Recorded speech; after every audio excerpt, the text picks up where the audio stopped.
The final report showed our investment had reached $453,000.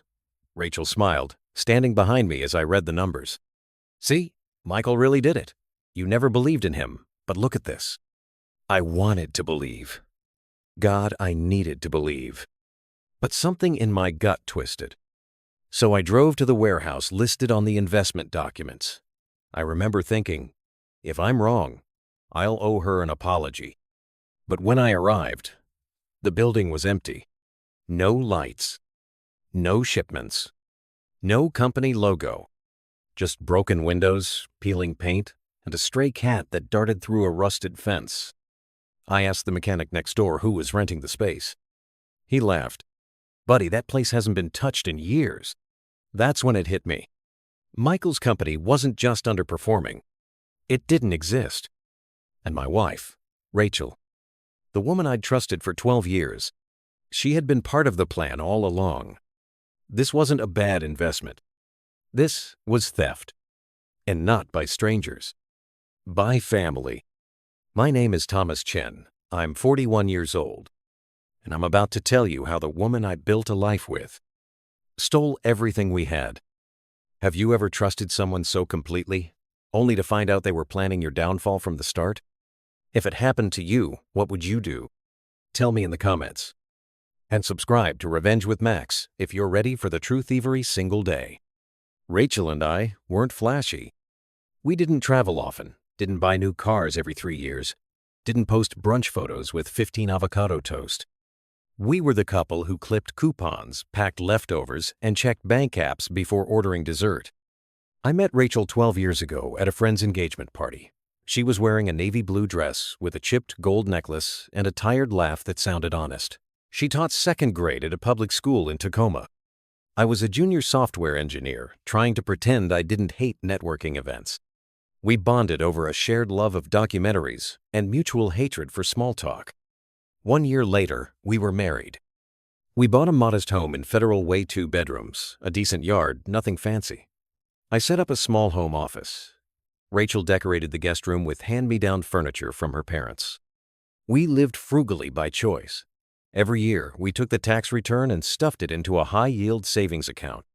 When the kids came Maya first, then Leo tightened the budget even more. No Disneyland trips, no impulse Amazon buys, no remodels. Instead, we built stability. By the time our 12th anniversary came around, we had $375, zero in combined savings, CDs, and long-term investments. It wasn't life-changing money, but it was enough to matter. Enough to cover both college tuitions. Enough to give us breathing room. Enough to trust that the worst-case scenario wouldn't sink us. That's when Michael reappeared. Rachel's older brother, charismatic, unreliable. The kind of man who always showed up with a new Venturian app, a business plan, a disruptive idea, and left just before the creditors arrived. Over the years, Michael had burned through 5 failed businesses: a protein supplement startup, a drone photography company, a line of hemp-based pet treats, and most recently, a short-lived NFT platform called Soul Square. Every time Rachel defended him, "He's not a failure," she'd say. "He's just early." Michael had charm, I'll give him that. He knew how to read a room, how to make you feel like you were part of something just on the cusp of exploding.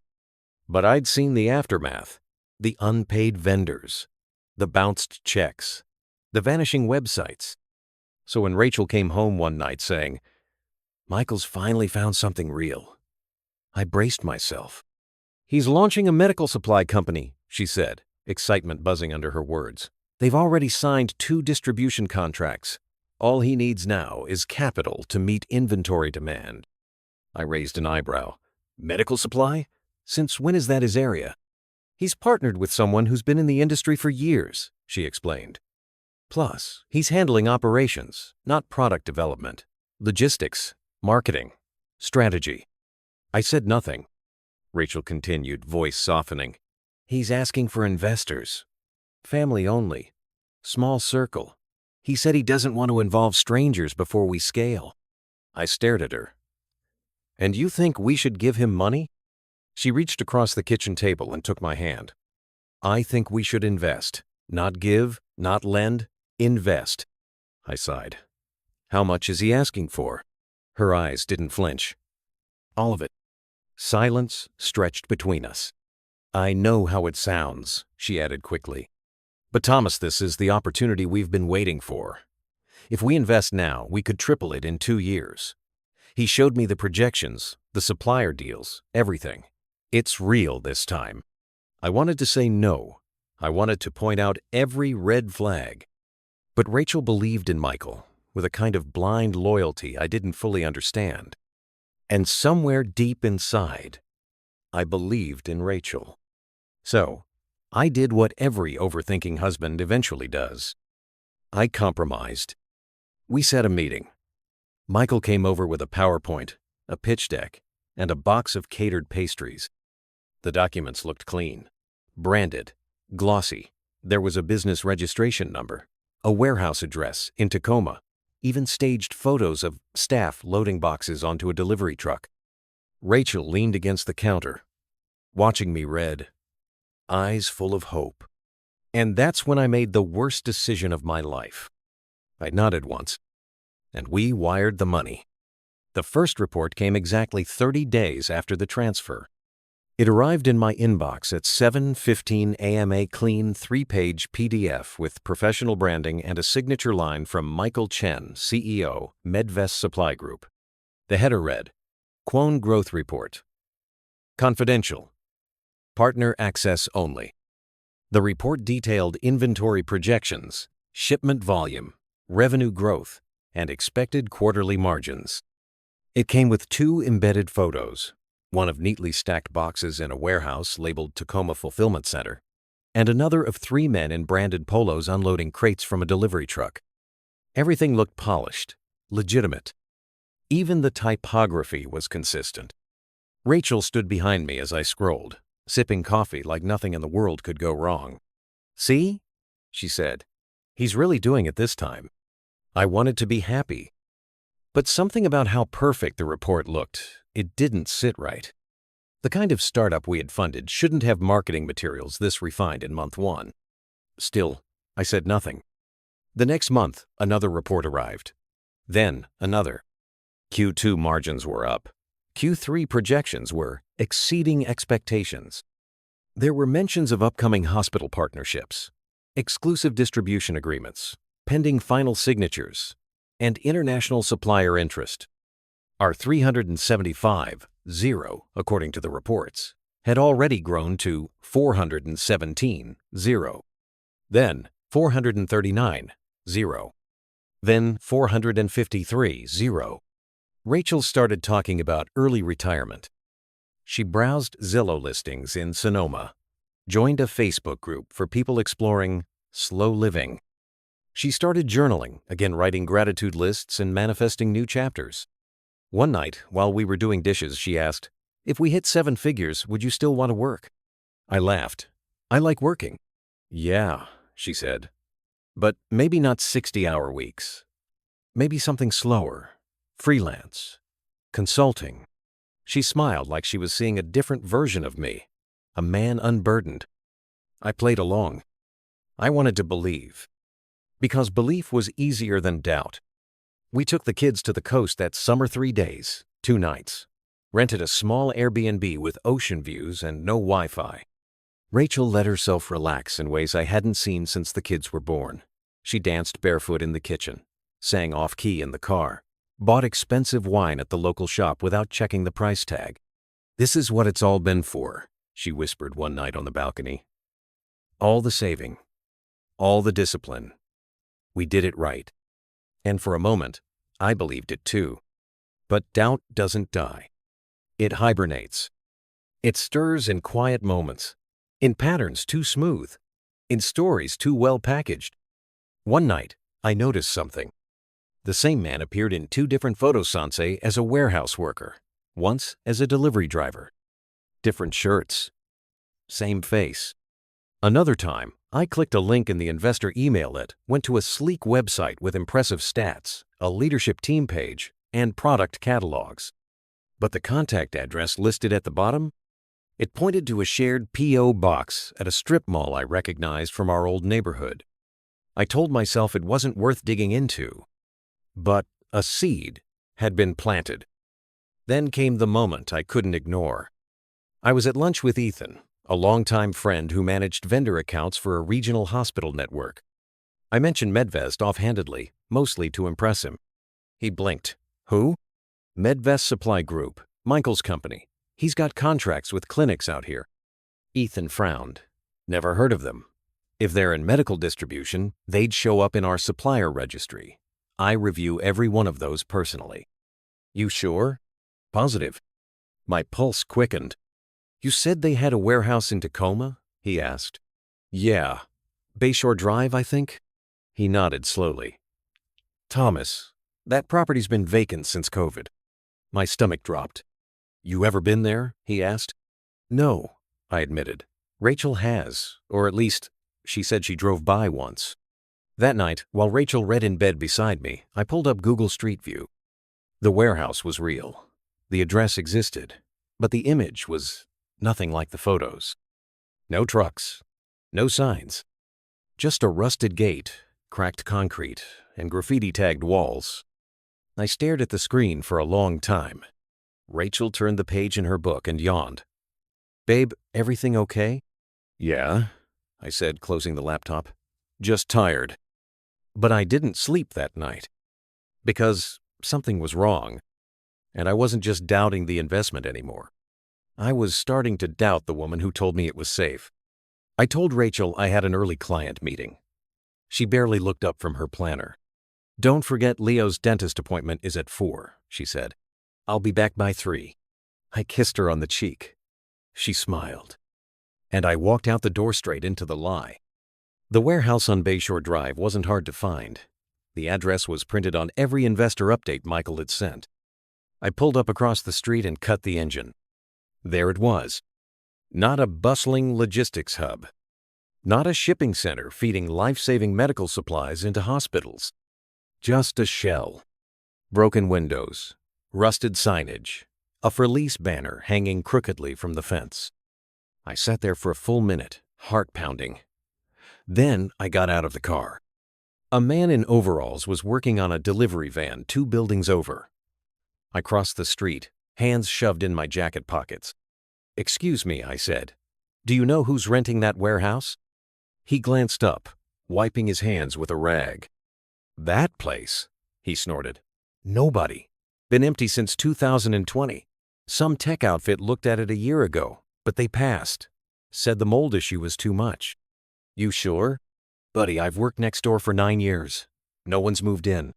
I nodded, thanked him, walked back to my car in silence. The door creaked when I opened it. I sat inside and stared straight ahead. A small piece of trash skittered across the cracked concrete in front of the warehouse, caught in the wind. That building in the investor photos? Staged. Fake. Stock imagery. There had never been any shipments. No forklift operators. No deliveries. The company we invested in Medvest Supply Group did not exist.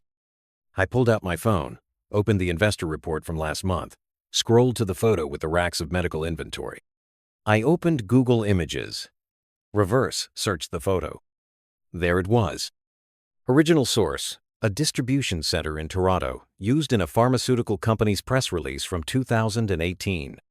My throat went dry. I opened another file. This time, a leadership headshot labeled Operations Director, Alex Brenner. I reverse searched that too. Stock photo, man in a lab coat, frequently used in dentist websites and brochures. Michael hadn't just fabricated numbers. He'd fabricated reality. And Rachel had brought this lie into our home. That's what broke me. Not just the money, but the part where she had smiled while doing it. I drove home on autopilot, the radio off, hands clenched around the steering wheel until my knuckles went white. Rachel was in the backyard with Leo when I got there, watering the vegetable beds we'd planted in spring. She looked up and waved. Hey, you're early. I waved back, managed a smile. Because now, it was my turn to perform. That night, after the kids were asleep, She curled up beside me on the couch. "You were quiet today," she said gently. "Just tired. Michael said another big client is coming on board. He might need to expand operations soon." I turned to her. "Would you ever work with him full-time? Like, if he offered?" She laughed. "No, I'm better behind the scenes." "Behind the scenes," I repeated softly. She leaned against me. "He couldn't have done this without us." Us. That word lodged in my throat like a splinter. Rachel got up to start the dishwasher. I sat still. Once she was gone, I opened my laptop, logged into our joint bank account, cross-referenced the day we made the transfer, found the recipient account name, PMS Holdings. I followed the breadcrumb trail from there. A shell company registered in Nevada. No employees, no verifiable activity. But one detail stood out. The registration had been filed 3 weeks before Rachel first brought up the investment opportunity, by someone using her maiden name. I sat back, heart pounding. And that's when the reality set in. Rachel hadn't been tricked. She hadn't been misled. She wasn't some hopeful sister swept up in her brother's schemes. She was part of it. The long pauses, the carefully worded reassurances, the way she never let me talk directly to Michael after the first meeting. It had all been staged. I stared at the screen, the glow casting shadows across the room, and I whispered out loud, "You planned this. Not just Michael. Her. The woman I had trusted, built a family with, built a future with. She had been digging our foundation out from under me. And now that the truth was here, there was no going back. The man I had been husband, provider, believer, died quietly that night. And what replaced him was someone far more dangerous. Someone who saw everything and would forget nothing. I didn't confront her that night, or the night after. I made her coffee like I always did, took out the trash, kissed her goodbye at the door. Because this wasn't going to be an argument.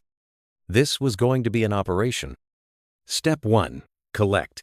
Step 2, isolate. Step 3, expose. By Monday, I had a private consultation scheduled with a financial crimes attorney, Marcus Jennings. Sharp, discreet, and expensive. I met him in a nondescript office building 3 towns over. "Walk me through it," he said. I did. The shell company, the forged photos, the fabricated reports, Rachel's access, Michael's name. When I mentioned the Nevada registration under Rachel's maiden name, he leaned forward. "That's the first nail." He asked for copies. I handed over a flash drive. "There's more," I said. "Bank transfers from PMS Holdings going directly into an account that matches part of Rachel's routing number." I cross-referenced the digits with our old statements. "It's hers." He gave a low whistle. "She didn't even try to mask it? She didn't think I'd look." He nodded slowly. "This isn't just fraud. It's premeditated financial theft, potential wire fraud. Depending on how the money was moved, we could be looking at federal charges." I said nothing. Marcus narrowed his eyes. "Do you want to press charges?" "Not yet. I want leverage first." "Good," he said, "because once this goes legal, it moves fast and messy." I left with a roadmap. Freeze risk exposure, isolate accounts, and gather digital proof of collusion. That night, I installed keylogger software on the family laptop, the one Rachel used to check investment updates. By Wednesday, I had access to her cloud storage. There were email drafts between her and Michael. Most were written in code innocent on the surface, but I knew what to look for. Phrases like, "Phase 2 set for October. Be ready once the wire clears. Make sure he doesn't get suspicious." She hadn't deleted them. She'd just buried them. Michael was sloppier. He used Gmail. Public. Indexed. I pulled cached versions of shared Google Docs with timestamps, linking back to Rachel's IP. They'd coordinated everything. The company name, the pitch, the fake reports, even the projected timeline for my eventual elimination. One note stood out. "Once he's fully cashed out, I'll file. Michael gets 60. I'll take the kids. No risk." It was dated 3 weeks before the transfer. I felt something in me harden. Not rage, not heartbreak. Something colder. Resolve. Step 2. Isolation. I quietly moved our joint account to a solo account under a different bank, redirected my paycheck, removed Rachel's access to my employer's benefits portal. I contacted our financial advisor and requested an internal audit under the guise of preparing for long-term planning. I set up identity protection alerts, removed Rachel as an authorized user on my credit profile, and resecured my digital signature certificate. Each night, I smiled like nothing had changed. Each day, I sealed another door behind her. I began documenting everything. I placed a call to a private investigator and had him confirm Rachel's offshore activity. Within 72 hours, he emailed me a document showing a wire transfer from PMS Holdings to a Cayman bank account under an alias linked to both Rachel and Michael. They'd thought using a corporate entity would mask the ownership. It didn't. Step 3. Exposure. I scheduled a dinner with Rachel's parents. They'd always thought Michael was reckless, but they still respected Rachel. Over pasta and red wine, I laid out a simple story. Something's not right, I said. The investment she pushed, it doesn't check out. There's money missing. Her mother went quiet. Her father frowned. You're saying she knew? He asked. I'm not saying anything, I replied. Not yet. I slid a single printed page across the table. It was a sanitized copy of the wire routing path stripped of emotion. Just data. Her father read it, said nothing. But I knew I'd planted a seed. The next morning, Rachel was quiet. She didn't say anything, but I noticed her thumb hovering over her phone longer than usual. She knew something was shifting, but she didn't know how much. Not yet. That night, I sent one final email in encrypted package to Marcus. Subject line, full payload ready. Inside, every document, every timestamp, every shred of digital evidence. Attached was a message. Wait for my signal. If I send red sunset, go nuclear. He replied within minutes. Understood. Now I just had to wait. Because the next move wouldn't be mine. It would be hers. And I was ready for it. It started with a knock at the door. 2 plainclothes officers, 1 male, 1 female. Rachel Chen? The man asked. She looked confused. Yes? We have a warrant to search the premises related to an ongoing financial investigation. Please step aside. Rachel turned to me, eyes wide, mouth opening then closing. I didn't move. I just stepped back and let the officers in. She spun toward me. Thomas, what is this? I met her gaze. Calm. Unblinking. You should ask Michael. They led her to the dining room and sat her down. I watched from the hallway as they laid out documents copies of the wire transfer logs, business registrations, and offshore routing slips. Rachel's voice rose. This is a misunderstanding. I didn't know this isn't... The female officer cut her off gently. Mrs. Chen, we have reason to believe you knowingly participated in wire fraud, including establishing a false corporate entity and facilitating international money laundering. Rachel's hands trembled. No, that's not... I didn't... They didn't handcuff her. Not yet. But the moment was heavy. Everything we'd built, Tevery, dinner table, conversation, every family photo was dissolving under the weight of a truth she couldn't outrun. Later that afternoon, Marcus called. She lawyered up fast. Michael, too. But we got there first. The forensic audit is locked in. The judge approved your civil claim this morning. What's the timeline? I asked. Her assets are frozen. Michael's, too. The Cayman account is now under government review. You'll be listed as the primary restitution claimant. Criminal charges? Depends how far the DA wants to go, but she's definitely facing conspiracy and financial misrepresentation. I hung up. That night, the house was quiet. The kids were with my sister. Rachel hadn't come home. I didn't expect her to. But what I didn't expect was her father. He showed up around 8 p.m. Gray suit, wrinkled, face drawn like he hadn't slept. He didn't ask to come in, just stood at the door. "I'm sorry," he said. I didn't reply. He continued. "I raised her better than this. I thought I did." I looked at him. "She planned it months before we wired the money." He nodded slowly. "We figured. Her mother saw some messages, didn't know what to do."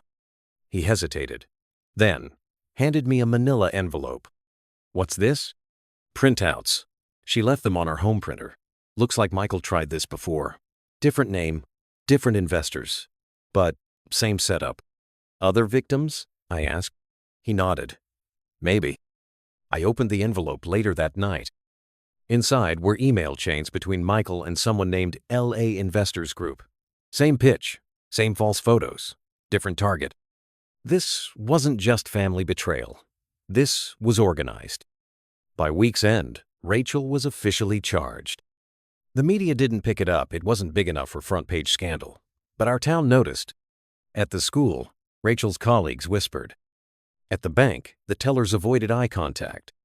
At the grocery store, an older woman muttered, "Shameful," as she passed me in the produce aisle. I didn't respond. Because I wasn't interested in gossip. I was interested in consequences. Michael was arrested 2 weeks later at an airport outside Phoenix, trying to board a flight to Costa Rica using a fake passport. Inside his duffel bag, 11, 0 in cash, 3 burner phones, and a flash drive labeled backup. He didn't make it to the gate. Rachel pleaded out 6 weeks later.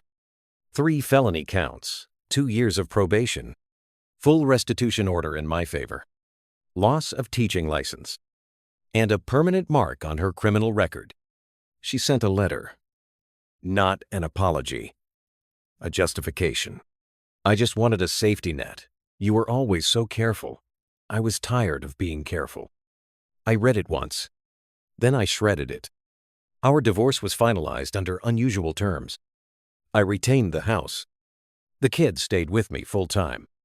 She gave up all claims to joint assets, including the remainder of the investment account. Marcus called it the cleanest separation he'd ever seen, considering the circumstances. But for me, it wasn't about clean. It was about closure. The woman who smiled across the table while helping steal our future was gone. And in her place was just a signature on a court document. No more pretending. No more performances. No more us. It's been 14 months since Rachel walked out of our house for the last time. No dramatic goodbye, no screaming in the driveway. Just the quiet sound of the front door closing and the air shifting like something heavy had finally left. The kids adjusted faster than I expected. Maya started drawing again. Leo asked fewer questions than I thought he would. They still miss their mom, in the way children miss people who once made their pancakes and packed their lunches. But they don't ask when she's coming back. They know. I moved my home office into the dining room. Started consulting part-time for a cybersecurity firm. I spend more time with the kids now. Cook dinner most nights. We laugh more. Some nights I sit on the back porch with a glass of wine, watching Leo chase fireflies, listening to Maya sing to herself upstairs. And I feel something I didn't expect to feel again. Peace. The money we lost? It hurt. But we're okay. The life we lost? That hurt more. But I've come to realize some things need to fall apart so better things can be built. Rachel didn't just break our marriage. She revealed its foundation had been rotting for years. And in a twisted way, I'm thankful for that. Because now, I see clearly. People think revenge means destruction, that it looks like fire and shouting and courtroom battles. But sometimes, revenge is quieter, sharper, built on precision, not emotion. Sometimes, the best revenge is letting someone destroy themselves while you document every step of the way. I never yelled, never threatened. I just watched, prepared. And when the time was right, I let the truth do what I couldn't. Rachel once said she was tired of being careful. Now, she's very careful. As for me, I've rebuilt-en my own terms. With my kids. With clarity. With a peace no one can forge or fake. And that's the part she'll never understand.